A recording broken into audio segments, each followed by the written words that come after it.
Okay, mayong adlaw diha mga kabisdak, no? So this is your Kuya Jay here in Dubai, no? So kung sa pag istoryahan nato karon, no? So dili ang gubat ha. Siguro regarding sa unsay basihan, no, nga successful ang tao, right?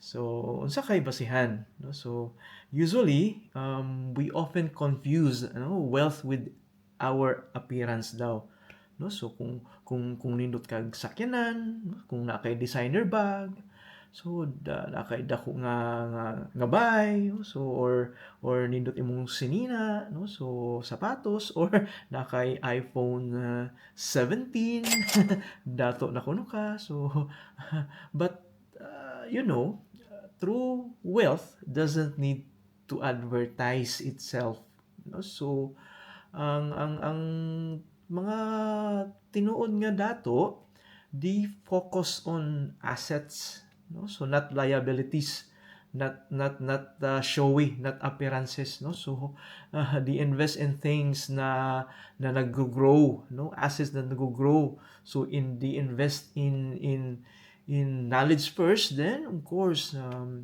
they invest, no, sa assets, okay, nga nag-grow siya, no? So in the future, no? So dili things nga nagpapa-impress sa tao. So na ako'y nabasahan nga quote gali nga, if you need to buy things with the money you don't have just to impress people you don't like. So kung Nice. na dili ka mahimong successful, di ba?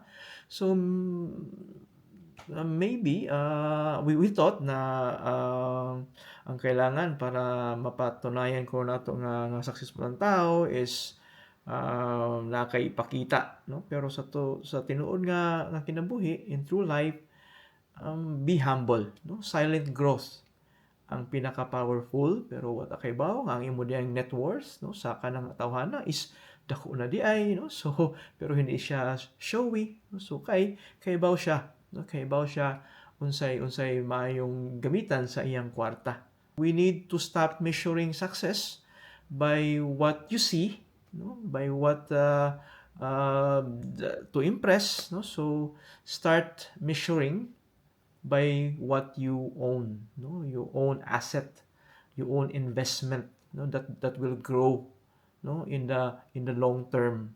True rich people don't need to look rich. So mga siya, no? So our goal here is to be truly rich, not to Nice. look rich, right? So mga na. So bato-bato sa langit ang tamaan, huwag magalit, pero in real talk lang ta. Okay? So see you guys. Bye-bye.